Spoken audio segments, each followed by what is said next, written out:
आप गलतफहमी का शिकार हो रहे हैं। मैं ऐसी लड़की नहीं हूँ। कितना मुश्किल लग रहा अपने किरदार पे बात सहना। और वहीं गौहर शबे-ताब चेहरे को तसलसल से देखते डॉक्टर मीर के दिल में झनाके से जैसे कुछ टूटा था। तभी बिजली की एक चमक गाड़ी के शीशे पे गूंजते जमल शाह के चेहरे पे जाविया शाह का अक्स नुमायां कर गई थी। तो वो वाकई जाविया शाह की मंग थी। एक दिल में गुमान था कि शायद कोई और। इसने एक झटके से जमल को पीछे धकेला था। वो अपने हवासों में नहीं था। तभी ज़ोर से पुश किए जाने पर जमल का सर गाड़ी के शीशे से टकराया तो वो तकलीफ़ से कराह के रह गई थी। शबे यल्दा की तारीकियाँ इस गौहरे चिराग की ताबिंदगियों से मिटने की बजाय डॉक्टर मीर के अंदर तक बंजर सहरा बिछाने लगी थीं। कितनी देर वो अपनी अपनी कैफियत से निमटते रहे थे। मुझे गर्ल्स हॉस्टल छोड़ दें सर प्लीज़। अगर मेरे घर में किसी को पता चला कि मैं रात के इस पहर किसी नामहरम मर्द के साथ तन्हा थी तो शायद। एतराज़ किस बात पे है जमल शाह, किसी मर्द के साथ तन्हा होने पर या इस मर्द के नामहरम होने पर? सर सपाट अंदाज में इन आँखों के मिसरे वो पढ़ नहीं पा रही थी, जबकि वो एक बार फिर से सारे फासले मिटाते जमल पे झुका था। वो खौफ से कपकपाती से पीछे धकेलने लगी थी, मगर डॉक्टर मीर एक शख्स की नफ़रत में एक मासूम कली मसलने के दर पे नज़र आया था।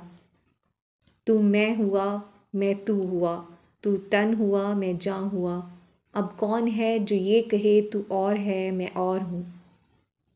बोझल सरगोशी में ढलते वो इसके वजूद की महक को किसी नई किताब के वर्क के उलटने से उठने वाली खुशबू की मानंद महसूस कर रहा था।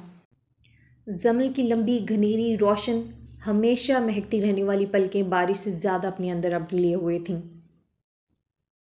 जबकि हकीकतों की भट्टी में सुलगते डॉक्टर मीर के अंदर एक तूफ़ान सा बरपा था। मगर अपने अटल इरादों से पीछे मुड़ना इसे गवारा नहीं था। तभी अपने अंदर जलती आग को स्लो पॉइजन की तरह पी रहा था। पर वो ये भी जानता था कि इस मासूम लड़की का कोई कसूर ना था, माँ सवाए इसके कि वो जावेद शाह से मंसूब थी और शाहजादी थी। पर डॉक्टर मीर के सामने दरहकीकत यही इसका सबसे बड़ा कसूर था। गर्म सांसों की महक नहीं आ रही थी। तभी इसने ज़रा पीछे होते ही इसे देखा तो वो बेहोश हो चुकी थी। पहली बाजी ही हार गई आप शाहजादी। इसके शेर पे हाथ रखते डॉक्टर मीर ने इसके बिखरे वजूद से निगाह चुराई थी। कुछ देर बाद बारिश और इसके अंदर का तूफ़ान थमा तो वो गाड़ी को देखने लगा, जिसका फ्यूल काम करना छोड़ चुका था। तभी आधे घंटे की तगोदो के बाद वो गाड़ी सही कर पाया था, मगर आधी शब को इसे लेके कहाँ जाता। तभी साहिल के नारे ला के गाड़ी खड़ी की थी और बाहर निकलते तमाम शब सर्द हवा के सपाटों के साथ गुजारी थी। सूरज की पहली किरण के साथ ही वो गाड़ी में आके बैठा और कुछ देर बाद ही वो शाह मैंशन के सामने रुका था। अगर ख्वाब खरगोश के मज़े ले लिए हों तो आपका घर आ चुका है मिज़मल। गरम पुवार सा बरसाता लहजा इसकी शहर के करीब था जब वो गड़बड़ा के उठी थी। सामने बैठे शख्स को देखते खौफ की लहर जिसमें दौड़ी थी। अपने गले में लटकते दुपट्टे को खींचते अपने वजूद से लपेटना चाहा था। आज तो बखैर आफियत घर पहुंच गई है मिज़मल, लेकिन आइंदा के लिए संभल के चलिएगा। यह आपके लिए और शाह मेंशन के मुकीमों के लिए बेहतर होगा। मुबहिम अंदाज में कहते वो इस पर झुका था। जमल को लग रहा था वो अपाहज हो चुकी है। तभी इसका वजूद किसी तरह हिल नहीं रहा था। लॉक क्लिक की आवाज़ पे इसने सहमी निगाह दरवाजे पे पड़े डॉक्टर मीर के हाथ में डाली थी। बेफिक्र रहिए जमल शाह, मेंशन वालों को कभी पता नहीं चलेगा कि इनकी छोटी शाहजादी ने रात किसी नामहरम के पहलू में गुजारी है, बल्कि इनके लिए आप हॉस्टल में ही रही हैं। वो इतना मेहरबान नहीं था जितना बन रहा था। नफ़रत का एक इश्ताल सा जमल शाह के दिल में उठा था। इसने डॉक्टर मीर से रुख मोड़ा था, जबकि इसके चेहरे पे उमड़ती नफ़रत की दरारें डॉक्टर मीर को सपाट जामे में ले गई थीं और इसके पीछे होते ही वो फ़ौरन गाड़ी से उतरते गेट की तरफ भागी थी। सुबह की नमाज के साथ ही दरवाज़ा खोल दिया जाता था। ये जमल की खुशबख्ती के इसके हाल का राज रख लिया गया था। तभी दबे कदमों के कमरे में दाखिल होते ही इसने खुद को बिस्तर पर गिराया था। गुजरी रात इन दोनों की ज़िंदगी में तूफ़ान जैसी थी, जिसके देर तासरात बड़े गहरे होने वाले थे। मुफाहमत ना सिखा जबरे नारवा से मुझे, मैं सर बकफ हूँ लड़ा दे किसी बला से मुझे। ज़ुबानी जिस्म का कुछ जहर तो उगल डाला, बहुत सुकून मिला तलखी नौ से मुझे। रचा हुआ है बदन में भी सरूरे गुनाह, अभी तो खौफ नहीं आएगा सज़ा से मुझे। गाड़ी में बैठे डॉक्टर मीर ने एक तुर्श निगाह जली हरूफ में लिखे शाह मेंशन पे डाली थी और वहाँ से निकलता गया था। शाह पैलेस में शादियाने बजने की मुकम्मल तैयारी कर ली गई थी। जब रोशानी की रुखसती के अगले दिन नूरुलैन और जावेर शाह की रुखसती रखी गई थी। घर की सभी ख़वातीन मिल बांट के सारे कामों की देख रेख कर रही थीं। हद कर दी है इस लड़की ने। मेरे बच्चों में सबसे नेक और शरीफ बच्चा है शाहनवाज, पर बीवी और बेटी ने घन चक्कर बना के रख दिया इसे। बड़ी अम्मा के कमरे में सजी ख़वातीन की महफिल का वो कभी हिस्सा नहीं बनना चाहता था, मगर शाहनवाज चाचू के नाम पे वो ठिठका था। यकीनन इनकी नूरे चश्म ने फिर से कोई कारनामा सर अंजाम दे दिया होगा। सारा कसूर ही भाभी जी का है, बेटों की तर्ज पे पाला है इसे। अब नखरे सहें भले से। या अल्लाह, अब इस घर में तलाक की बात गूंजेगी। ऐसा तो इस ख़ानदान की पुश्तों में कभी नहीं हुआ। समीना शाह की बात पे जावेर शाह के माथे पे अनगिनत शिकनी बिखरी थी, तो मतलब एक बार फिर से वो इससे चैलेंज कर रही थी। क्यों वो लड़की अपनी सज़ाओं में इजाफा करना चाहती थी आखिर? बच्ची है समीना भाभी, और बच्चे तो ऐसी नादानियाँ करते ही रहते हैं। अभी जिम्मेदारियाँ नहीं लेना चाहती है शायद। लेकिन जावेर बेटा तो बेहद कंप्रोमाइजिंग है, देखिएगा वो सब संभाल लेगा। आप ये बातें दिल पे ना लें। सायका शाह बावजूद जावेर और रमल के लिए हज़ार ख्वाहिश रखते, फिर भी ऐन की तरफदारी की थी। सायका मुझे कितनी ख्वाहिश थी रमल जैसी सलीका मंद सुलझी लड़की से जावेर का जोड़ बने, लेकिन अब्बा जान की जिद थी ऐन। और देखो आज वो लड़की जग हसाई पे बैठी है हमारी। समीना शाह का इख्तलाफ और गुस्सा इतनी जल्दी कहाँ ख़त्म होने वाला था। जब मिसेस शाह नवाज़ ने कॉल करते बड़ी अम्मा से बात करवाने का कहा था, क्योंकि इस दिन से नूरुलैन ने खाने पीने को हाथ नहीं लगाया था। लो, यूँ खाना पीना छोड़ के कौन सा हम पे एहसान कर रखा है। शाह मेरा आज आ जाएं, हम बात करते हैं उनसे। ऐसा ना हो ज़बरदस्ती की शादी पे कल कलां को ऐन बीबी कोई और गुल खिला दे, बाबा का नाम ले डूबेगी कभी। समीना शाह खुल के अपनी नफ़रत का इजहार कर रही थी। सब ने ही अब खामोशी इख्तियार की, जबकि जाविया शाह अपनी हद पे मज़ीद कलबला उठा था और ज़ख्मी नाग की मानिंद बिना सुरमई आंचल और औरती रात की परवाह किए शामंशन के सफ़र को निकला था। जब वो शहर पहुंचा, सब सुकून शब की खलवत में लेटने को तैयार थे, जबकि इसे नूरुलैन शाह से मिलना था और वही इनके दरमियान मौजूद नहीं थी।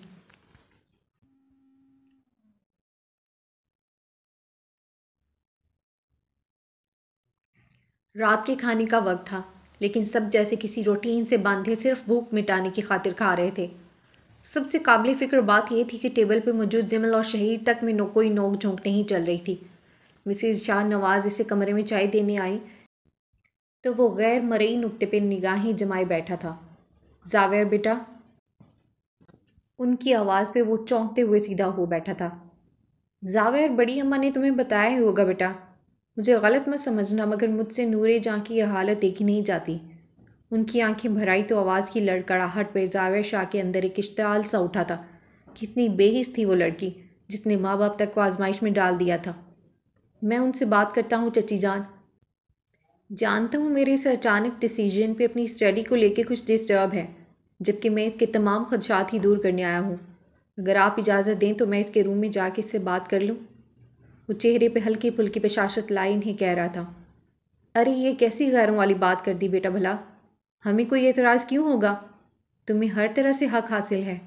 निकाह में हैं वो आपके। बातचीत से ही तो मसाइल का हल निकलता है। मिसेस शाहनवाज़ बेटी की बेवकूफ़ियों को ओवरकम करने की कोशिश करते हुए बोली थी। जावेर ने चंद इधर उधर की बातें करते इन्हें तफक्कुर को काफ़ी हद तक कम करने की कोशिश की थी। कुछ देर वो इसके पास बैठने के बाद वहाँ से चली गई थी तो उस दुश्मन जान से मिलने उसके कमरे में आया था, पर वो वहाँ नहीं थी। शावर से पानी गिरने की आवाज़ पे इसने बेसाख्ता घड़ी देखी थी जो 11:15 बजे आ रही थी। जब भी वो फ्रस्ट्रेशन का शिकार होता तो मौसम की परवाह किए बगैर पानी का सहारा लेता था, लेकिन इस वक्त इसे रात के इस पहर नूरुलैन की यह हरकत तैश दिल आ रही थी। वक्त गुजारी के लिए वो इसके कमरे का जायज़ा लेने लगा। एक रैक में इसकी सालगिरह के तोहफे सजे थे। वो भारी कदम उठाते वहाँ आ रुका था, जहाँ हर तोहफे पे देने वाले का नाम और साल दर्ज था। एक शौक़ सा पैदा हुआ था अपना नाम ढूंढने का, लेकिन वहाँ जावेर शाह के नाम का एक भी तोहफ़ा नहीं था, जबकि बाकी सब की तरह वो भी हर साल इसे कोई ना कोई तोहफ़ा ज़रूर देता था। पर आज पहली बार इंकशाफ हुआ था इस लड़की के सामने जावेर शाह की तरह इसके तोहफ़ों की भी कोई वक़्त नहीं थी, और ये बात भला इसे कहाँ बर्दाश्त थी। तभी इसने एक एक करके वो सारे तोहफ़े फ़र्श पर गिरा दिए थे। कमरे में मौजूद दबेज कालीन की वजह से वो बिना आवाज़ के ज़मीन पर गिरते गए थे, मगर टूटे नहीं थे। तो ये भी तय था, टूटना सिर्फ जावेर शाह की किस्मत में था। वॉशरूम का दरवाज़ा खुला था जब वो खटके की आवाज़ पे पीछे मुड़ा था। टॉवल से बालों को सहलाती नूरुलैन शाह के कदम इसे देखते थमे थे। इसके लिए जावेद शाह की इस वक्त मौजूदगी यहाँ हैरान कुन थी, जबकि जावेद शाह की निगाहें शफक कौड़े धुआं धुआं चेहरे से होते इसके मंबाई नूर बने वजूद पे आ टिकी थी। वाइट टावल बाथरोब इसके घुटनों से बमुश्किल ज़रा नीचे था, जबकि टेडी बेल स्लीपर्स में इसकी पिंडलियाँ तक नुमाया थीं। गीले बाल उलझे से कंधे पर ही धर दिए गए थे, क्योंकि इनको सहलाने वाले हाथों की हिम्मत नहीं पड़ रही थी उन्हें सहलाने की। जानती हैं नूरुलैन शाह, इस रूम की खासियत क्या है? वो बेतासुर से अंदाज में कहते ऐन के सामने रुका था और इस तकानी के लिए इसके जूते ने कुछ रौंदा था, जिसकी आवाज़ बड़ी दर्दनाक सी थी। हाँ, शायद वो कोई कांच का स्लिम सा फ्रेम केस था जो चिकनाचूर हुआ था, पर नूरुलैन को लगा था जावेद शाह ने एक बार फिर से इसके दिल को पाँव में रौंदा था, जबकि वो वहाँ से यहाँ तक सिर्फ अपनी बात मुकम्मल करने आया था। यहाँ का मुकीम हमेशा खुले दिल से अपने ऊपर मुकम्मल इस्तेहकाक रखने वाले शख्स का बेहतरीन वेलकम करता है। जावेद शाह का अंदाज तंजिया हुआ था, जबकि ऐन इसे नासमझी से देखने लगी थी। ये सरासर मुबालगा आराई थी। इसे कभी भी जावेद शाह का अपने कमरे में आना पसंद नहीं था। नूरुलैन ने नफ़ी में सर हिलाते उल्टे कदम बढ़ाए थे, जबकि वो फासला जो जावेद शाह ने मिटाया था इसे बढ़ते देख जावेद ने दूर होती नूरुलैन शाह की कलाई थामे इसे अपने पास किया था। ये इसके लिए बहुत अचानक था, जबकि वो फिर भी जावेद के सीने पे हाथ धरते पिन्हा कुबाओं को इसके वजूद में जम होने से बचा गई थी। लेकिन जानती हैं नूरुलैन शाह, यहाँ के मुकीम की सबसे बुरी बात क्या है? कुछ देर पहले तक का नर्म लहजा तपश की आंच बरसाने लगा था, जबकि बाथरूम की डोरी पे सरसराता जावेद शाह का हाथ नूरुलैन शाह के पेड़ी ज़दा होंठों को जुम्बिश करने पर मजबूर कर गया था। लेकिन जावेद शाह को अपनी अधूरी बातें छोड़ के फिर से इन्हें मुकम्मल करना था। इसे आदाब बेज़बानी नहीं आते। वो जो सोच के आया था कि इसे धमका के जोदो धौंस जमा के ज़ुबान बंदी पे मजबूर कर देगा, वो शख्स मोहब्बत की ज़ुबान के शिकवे कर रहा था। बरहम जुल्फ़ की नमी अपने हाथों पे महसूस करते नूरुलैन शाह के सर्द जज्बात से बर्फ़ चिट्ठी थी। तभी वो इसकी गिरफ्त में मचली थी। अगर आप समझते हैं इस धौंस और ब्लैकमेलिंग से मुझे ज़ेर कर लेंगे तो गलत हैं। जावेद शाह, मेरा फ़ैसला कभी नहीं बदलेगा। आपको सामने देखकर मेरी सांस कनूद परस्त हो जाती है। आया कि पूरी उम्र नापसंदीदा शख्स को झेलूं, ये नामुमकिन है। इतने दिन का वो बार लावे की मानिंद बाहर आते हर चीज़ को भस्म कर देना चाहता था। नहीं छोटी साहबजादी, मैं आपको ब्लैकमेल करने नहीं आया हूँ, बल्कि ये बताने आया हूँ अगर जावेद शाह की बारात को आप मातम कदा कर दें तब भी ये रुखसती तो होगी ही, क्योंकि अभी तक कोई माइकल लाल पैदा नहीं हुआ जो जावेद शाह के हौसले पसपा कर सके, इसके इरादे तोड़े। क्रोफर से बोलता वो शख्स नूरुलैन को बेहद बुरा लगा था। हम आपकी बारात के लिए नहीं हैं जावेद शाह, वो चिल्लाई थी, जबकि जावेद शाह को इसकी ऊंची आवाज़ हमेशा की तरह बिल्कुल पसंद नहीं आई थी। आप महीर शाह की बारात के लिए भी नहीं हैं। अगर जावेद शाह नहीं तो शाह पैलेस के किसी हिस्से में जहन्नुम का जिंदान आपका मुंतज़िर होगा नूरुलैन शाह। महीर शाह के नाम पे इसकी आंखें शब यल्दा का टूटा हुआ तारा बनी थीं। बगौर इसकी आंखों में झांकते जावेद शाह पे इसी लम्हे मुंकशिफ हुआ था कि इश्क की सज़ा कितनी भयानक थी, जिसमें पल पल कुटते वो इसे भी सुलगा रहा था। इसे बेख्तियार इस पे तरस आया था। इसने सख्ती से इसकी आंखों को दबाते साहिल की धारों को इन गुस्ताखियों से रोका था जो कतरा कतरा आंसू बन के नूरुलैन शाह की आंखों से छलक रही थी। मोहब्बत का जुनून जो जावेद शाह के अंदर राज करता था, नूरुलैन शाह इस किस्से का हिस्सा थी और वहीं से सज़ा देने पे माइल था, लेकिन इसका रोना इसे हमेशा कमज़ोर करता था। इसके बेसुकून रखने की चाहत में वो ख़ुद भी दर्द में जकड़ जाता था। नूरुलैन शाह इन आंखों को अगर आबे रवानी का ज़रा सा भी हक है तो वो सिर्फ जावेद शाह के नाम का है। वो इसकी मसलहतों को अपनी आई रविश को तोड़ते इसे खुद में भींचे, इसके सीने से हाथ हटाए, इन्हें कैद की सख्ती से रोशनास कराते, इसके कमर से लगाया तो वो दर्द की शिद्दत से तड़प उठी थी। जबकि नूरुलैन शाह की कुर्बत ने जावेद शाह की किसी ख्वाबेदा ख्वाहिश को जगा दिया था। वो इसे उठाए सोफे पे लाया था। जावेद शाह का वालेहाना प्यार और फिर ज़ेर-ए-क़ुबा बोसों की बौछार करते नूरुलैन शाह को लज़्ज़त दर्द से आशना करवा गया था।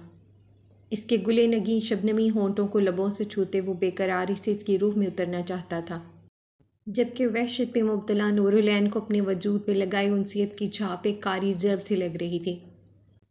नूरुलैन शाह, आप मेरी ज़िंदगी में दर्ज एक ऐसी तहरीर हैं जिसका हर लफ्ज़ मैं रोज़ लिख कर रोज़ मिटा देता हूँ, जिसका अंत मैं लफ्ज़ों की शक्ल में नहीं ला सकता, जिसका इख्तिताम सोचते हुए मेरे अंदर जज्बात के अलाव की भट्टी जलती है। मैं आज तक समझ नहीं पाया ये नफ़रत का आगाज़ है या मोहब्बत का अंजाम। क्या आज भी मुझे आपसे मोहब्बत है? क्या वाकई शाह ख़ानदान के बड़े सपूत को बला की बेवफ़ाइयों के बाद भी शाह ख़ानदान की छोटी साहबजादी से मोहब्बत है? वो जज्बात की तब्श नूरुलैन शाह के कान में उंडेलते गुजरी बरा की कहानियाँ सुना रहा था, जो नूरुलैन शाह के लिए बिल्कुल नई थी। ज़ावेर शाह को नूरुलैन शाह से मोहब्बत थी। ये कोई राज था जो वो बेध्यानी में मुंकशिफ कर गया था, पर वो ख़ुद ही अपनी बात पे उलझा था। तो इससे क्यों वजाहत मांग रहा था जबकि वो इस पहर की कुर्बत पे लर्ज रही थी? मेरा दम घुट रहा है, प्लीज़, वो नम आंखों से बोली थी। ज़ावेर ने बगौर इसे देखा और फिर अपनी सख्त उंगलियों का लम्स इसकी मरही गज़ल जैसी रुखसारों पे छोड़ते हुए उठ खड़ा हुआ था। अपनी ख़ताएँ कम करें नूरुलैन शाह, ताकि आपकी सज़ाएँ भी कम की जा सकें।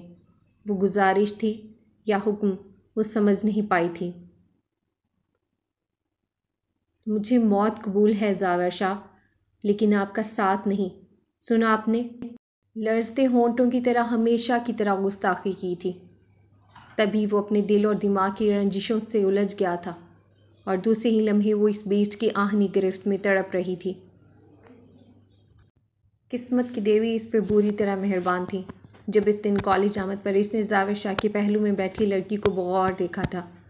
एक लम्हे इसे नज़र का धोखा लगा था, मगर हकीकत किसी अजदहे की मानिंद मुँह खोले इसे निगलने को तैयार खड़ी थी, जो इसकी किसी बात पे मुसलसल सर हिला रही थी। तभी ज़िमल शाह ने इसके रुखसारों को सहलाया था और डॉक्टर मी की आंखों में खून उतरा था। अगर इसे ज़िमल शाह की खातिर ज़ावेर शाह को रास्ते से हटाने के लिए इसे कोई गज़न भी पहुंचानी पड़ती तो वो कर गुजरता। गेट की रविश खाली होते ही वो गाड़ी अंदर लाया था। पूरा दिन खुद से लड़ते गुजरा था, मगर दिल नादान की ख्वाहिशें इसे कोशिश के बावजूद भी कुछ भूलने की कोशिश नहीं करने दे पा रहा था। दिल की मर्जियों के आगे वो बेबस हो चुका था। इस दिन शॉर्ट क्लासेस की वजह से फ़र्स्ट ईयर डिपार्टमेंट तकरीबन खाली था, जब इसने एक स्टूडेंट के ज़रिए ज़िमल शाह को बुलवाया था। मे आई कम इन सर? हमेशा की तरह इसके खौफ में मुब्तला हवास बाख्ता से ज़िमल डॉक्टर मीर के सामने थी। यस। इजाज़त देने के साथ ही वो अपनी सीट से उठ खड़ा हुआ था। ज़िमल की जान हवा होने लगी थी। आइए मिस ज़िमल, मैं आप ही का इंतज़ार कर रहा था। अपनी मखसूस चेयर से हटते ही इसने एक तरफ रखी सोफ़ा नशिस्त की जानिब हाथ करते इसे वहाँ बैठने का इशारा किया था, जबकि उसने दरवाज़ा लॉक किया था। ज़िमल की एक नज़र डॉक्टर मीर पर और फिर इस नशिस्त पर डाली और ख़ुद को समेटते एक तरफ कोना पकड़ा था। सो कैसे रहे आपके एग्ज़ाम्स? उसका फ्रेंडली अंदाज ज़िमल को बेहोश करने को काफ़ी था। अच्छे हो गए हैं सर। इसने थोड़ी सी नज़र उठाई थी और इसे बिना देखे पलकें फलक बोझ हुई थीं। गुड। इसने हंकारा भरा था और खामोशी का दुरानिया इनके दरमियान ठहरा था। क्या मैं जाऊं सर? इसका दिल इस खामोशी से घबरा उठा था। यह निगाहों की तपश जिस तरह से वो उसे देख रहा था। मेरी बात अभी शुरू नहीं हुई है मिस ज़िमल शाह। ज़िमल को लगा जैसे इसने इसके नाम पे तल्ख़ी इख्तियार की थी। वो इसे सवालिया निगाहों से देखने लगी। मैं आपको कैसा लगता हूँ ज़िमल? अब के मिस का साबका लगाए बगैर इसने बिना लगी लिपटी रख के ज़िमल से पूछा तो इस सवाल पे गड़बड़ा गई थी। जी सर, क्या मतलब? इसके दिल ने पहले हार्ट अटैक की पेशिन गोई की थी। इतना मुश्किल सवाल तो नहीं पूछा मैं ज़िमल कि मैं आपको कैसा लगता हूँ। इसकी आवाज़ सरगोशी में ढली थी। ज़िमल बामुश्किल अपने हवास बहाल रखे हुए थी। आप सर अच्छे हैं? मैं जाऊँ सर? ज़िमल को लगा अगर वो अब ना उठी तो कभी नहीं उठ सकेगी। मेरी बात मुकम्मल नहीं हुई ज़िमल। आपने बताया नहीं कि मैं आपको कैसा लगता हूँ। इसकी बात बदल गई थी। ज़िमल की जान हवा होने लगी थी जब इसके सामने से उठते इसके कदमों में आ बैठा था। ज़िमल, सर आप ये क्या कर रहे हैं? फ़ौरन खड़ी हुई थी जबकि वो हनूज़ इसके कदमों में बैठा हुआ था। बैठ जाए मिस ज़िमल, अभी मेरी बात मुकम्मल नहीं हुई है। इसकी सर्द आवाज़ जमल के पूरे वजूद में सनसनी सी दौड़ा गई थी, जबकि आंखों में भर भर के आंसू आए थे। सर प्लीज़ आप। वो निढाल से अपनी जगह बैठी थी, आगे रास्ता जो बंद करके बैठा था वो। जब डॉक्टर मीर ने 2 जानों झुकते सिंगल सोफे की नशीस के दाएं बाएं हाथ रखे थे। क्या मुझसे शादी करेंगी जिमल? डॉक्टर मीर की बात पे इसकी समातों में सीटी की आवाज़ गूंजी थी। जाने वो और क्या कह रहा था, लेकिन जिमल तो पहले जुमले से ही सुन हो गई थी। वो बेहंगम सांसों का तवाज़ुन नहीं रख पा रही थी, जो सामने बैठे शख्स के हर बार के अनोखे अंदाज पे बेतरतीब हो। डॉक्टर मीर तो किसी का भी आइडियल हो सकते थे, इसके भी थे, मगर जिमल के सामने हमेशा हिटलरगिरी करने वाले शख्स का ये कौन सा रूप था जो पहली बार दिखा था। ज़िद करता, अपना आप मनवाने की चाह करता, जबकि मोहब्बत तो दूर की बात, वो पसंदीदगी की सनत भी नहीं दे रहा था। और इतना बड़ा मुतालबा महज चंद दिन पहले की आई स्टूडेंट के सामने। ये बात डॉक्टर मीर के किरदार पे एक बदनुमा धब्बा थी जैसे। डॉक्टर मीर के ऑफिस में एक बार फिर से खामोशी का राज हुआ था। जिमल अंदाज में से सुनने की चाह ज़ोर पकड़ने लगी थी। सर मुझे प्लीज़ जाने दें, इससे पहले कि मैं अपना ज़ब्त खो बैठूं और यहाँ कुछ गलत हो जाए। भीगी आवाज़ में जाने कैसे वो इतना बोल गई थी, जबकि आवाज़ की कड़क पे वो चौंका था। डॉक्टर मीर ने इसके सामने लगाई बार से इसे आज़ाद किया था, बल्कि अचानक ही इसके सामने सर उठा के बुलंद आवाज़ की सज़ा के तौर पर वो तमाम फासले मिटाए इस पे झुका था और जाने की तमाम राहें एक बार फिर से मसदूद की थी। नज़रों के इर्तकाज़ में हिरनी जैसी सहमी आंखों को रखा था, जो इसकी सांसों के तालमेल का संगम अपने चेहरे पर महसूस कर रही थी। कहाँ तक भाग सकेंगी जिमल शाह? ये सब बेफैज़ है। आखिर लौट के तो हर मुसाफिर को अपनी मंजिल तक आना होता है, और आज से आपकी मंजिल मैं हूँ। आपका हर रास्ता मेरे तक आएगा, इसलिए इनकार की गुंजाइश नहीं है यहाँ कोई भी। इसकी गंभीर आवाज़ पर जिमल के एक बार फिर से रोंगटे खड़े हुए थे। सर आखिर आपको समझ क्यों नहीं आ रहा? मैं एंगेज्ड हूँ। इसने कुछ याद कराना चाहा था, जो कुछ देर पहले का खुलासा था। निकाह में तो नहीं है ना किसी के? निकाह ख़त्म किए जा सकते हैं तो फिर ये तो कमज़ोर सा रिश्ता, दुनियावी इंगेजमेंट। इसकी क्या औकात है? वो बात जो शाह ख़ानदान में रिश्तों की मौत समझी जाती थी, वो रिवायात जिन पे शाह ख़ानदान जान छिड़कता था, वो इनकी पासदारी पे इसे वरगला रहा था। और कितनी आसानी से इसने इतनी बड़ी बात कह दी कि वो मंगनी तोड़ दे। आप होश में तो हैं सर? मतलब कुछ भी, आप कुछ भी बोल देंगे और वो हो जाएगा। आप अपने ओहदे के तकद्दुस को पामाल करते हुए हमें हरासा करने की कोशिश कर रहे हैं। ऐसा हम डीन को जाके बता देंगे। जिमल ने पूरे एतमाद से बोलने की कोशिश की थी, वह एतमाद जो इसे जाविया शाह और महीर शाह भाई बन के सिखाते आ रहे थे। अगरचे इसका और रमल का कोई भाई नहीं था, तो इसे खुद को कमज़ोर कर नहीं समझना था। डॉक्टर मीर के चेहरे पे इसके अल्फाज में मुस्कुराहट बिखरी थी। एक कहकहा बुलंद हुआ था और फिर बेतहाशा हंसते हुए इनकी आंखों में पानी भर आया था। वो इस पर से पीछे हटे थे। ओ माय गॉड मिस जमल, आप मुझे धमका रही हैं? रियली? इस्तेहज़ाई अंदाज देखते वो हवन्नकों की तरह इसकी शक्ल देखने लगी थी। भला इसने कौन सा लतीफ़ा सुनाया था? एक ऐसा शख्स था जिसे अपनी रेपुटेशन की भी परवाह नहीं थी। जाए मिस जमल, जाके बखुशी डीन को बताएं कि डॉक्टर मीर ने आपको शादी के लिए प्रपोज़ किया है। और हाँ, ये भी बताइएगा कि कॉलेज के नाइट फंक्शन की तमाम रात आपने कहाँ गुजारी है, किसके साथ गुजारी है और किस हैसियत से एक ही गाड़ी में। वो तसल्ली अमेज़ अंदाज में कहते सीने पे हाथ बांधे इसके सर पे गुजरी शब का हवाला देते ब्लास्ट कर गया था। इसने तो कभी सोचा ही नहीं था कि वो एक रात इसकी ज़िंदगी की काया पलट होगी। इसे ऐसे भी ब्लैकमेल किया जाएगा। इसके दिल में शिद्दत से ख्वाहिश हुई थी कि काश ज़मीन फटे और वो इसमें समा जाए। उम्मीद है मेरे साथ तो आप शाह ख़ानदान वाला कोई मैस नहीं करने वाली हैं। मैं इंतज़ार करूँगा आपके जवाब का मिस जमल।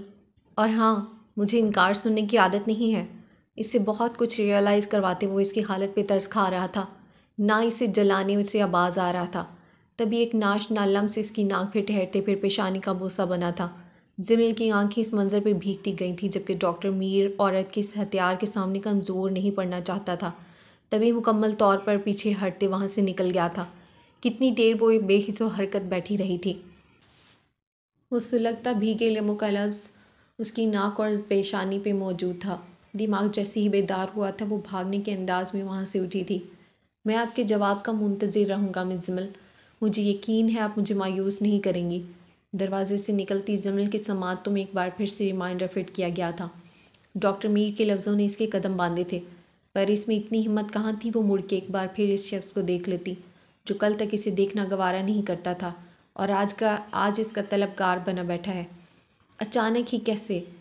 अगले आने वाले दिनों में वो इससे छुपती फिर रही थी और साथ ही इसकी हर क्लास बंक कर रही थी। इस दिन भी वो इसका पीरियड मिस करने के बाद पहुंची थी, जब क्लास में एंटर होते ही इसे धचका लगा था जहां वो लेक्चर ले रहा था। और जमील की बदकिस्मती कि इसने दरवाजे पे रुकी जमील को देख लिया था और वो पूरी तरह क्लास के सामने वापस मुड़ के खुद को मज़ीद मशकूक नहीं कर सकती थी। आप क्लास से 1 घंटा लेट हैं मिस जमील, क्या आपको इस बात का नहीं पता था? आज मेरे कंबाइंड लेक्चर्स होंगे। फ्रेमलेस ग्लासेस से झांकती जहीन आंखें से पूरी क्लास में अपना मजाक उड़ाती नज़र आ रही थी, जबकि इसने जानबूझ के ये सेटलमेंट कराई थी ताकि वो आसानी से जमील तक पहुंच सके। वो actually sir driver traffic jam था सर, कुछ भी बहाना नहीं था जो पेश कर पाती। वेल, इस लेक्चर के एंड होती ही ऑफिस में आए। अगर इतनी अटेंडेंस शॉर्ट होगी तो आपके एग्ज़ाम्स का अल्लाह ही हाफिज़ है। पूरी क्लास के सामने से हुक्म देते मुबहिम अल्फाज में से धमकाते वो फिर से क्लास में से कुछ बात करने लगे थे। जिमिल हारी बाजी पे सब कुछ लौटा के इसके पीछे ही आई थी। क्या आप मुझे बताएंगी कि मुसलसल गैर हाजिर की वजह क्या है, जबकि यहाँ आपका एक एक लम्हा कीमती है? जिमिल, एग्ज़ाम्स करीब हैं आपके। इसके रूम में आते ही इसने बाज पूछ शुरू की थी। इसमें हर दर्जा अपनायत दिखाई गई थी। जिमिल के पास सिवाय खामोशी के कुछ नहीं था, जो सबसे बड़ा हमदर्द बन रहा था। क्या वो नहीं जानता था वो अपना करियर क्यों और किसकी वजह से दाव पे लगा रही थी? डॉक्टर मीर सुस्त रवि से चलते इसके सामने आ रुके थे। क्या आप मेरी वजह से अपना फ्यूचर दाव पे लगा रही हैं? इसकी गंभीर आवाज़ पे जमील का दिल चाह रहा था दिल खोल के रोए। वो इस शख्स की वजह से बेहद डिस्टर्ब हो चुकी थी, लेकिन अगले ही पल इसे करंट लगा था जब इसने जमील का हाथ थामे नरमी से सहलाया था और अपना बाजू इसके शानों पे धरते से अपने करीब किया था। जिमिल, मेरा सवाल इतना मुश्किल नहीं था। हाँ या ना कहकर आप मेरी उम्मीद को तोड़ या जोड़ सकती हैं, क्योंकि बात सिर्फ आपकी है, लेकिन मुझे टूटी उम्मीदें पागल कर देती हैं। इसका दिल नशी अंदाज जिमिल की धड़कनों को मुंतशिर कर गया था। कैसा शख्स था वो, इनकार सुनना नहीं चाहता था। सर, आप किसी के भी आइडियल हो सकते हैं, लेकिन मैं आपका क्यों नहीं मिस जिमिल? जिमिल के पास सरगोशी नुमा आवाज़ पे इसे सर उठाना मुश्किल हो गया था। इसकी मुसलसल खामोशी पे वो गहरी सांस भरते पीछे हटा था। आइंदा कोई क्लास मिस ना करिएगा जिमिल, मेरे लिए इम्तिहान बन जाता है वक्त गुजारना जब आप नज़र ना आए। इसने ढगे चुपे अंदाज में जिमिल की जो अहमियत जताई थी वो इसकी धड़कनों को एक नई ताल दे गई थी, या इसने जिमिल को राम करने को फ्लर्ट करने का नया अंदाज अपनाया था। इस दिन के बाद वो जैसे जिमिल शाह की परछाई बन गया था। अक्सर अपनी क्लास से हट के किसी न किसी बहाने वो अपने आसपास नज़र आता। लैब का तमाम वक्त वो अपनी नज़रों के सामने रखता था, जबकि जिमिल बुरी तरह डिस्टर्ब हो चुकी थी। इसे डर था अगर वो घर में किसी के सामने इस सब का तज़करा करेगी तो इसे पढ़ाई न छोड़ने का कह दिया जाए, जबकि इसके ख्वाबों की उड़ान अभी शुरू हुई थी। इस कश्मकश में दिन तेज़ी से गुजर रहे थे, जबकि रोशानी और नूरुलैन की रुखसती का दिन आ चुका था।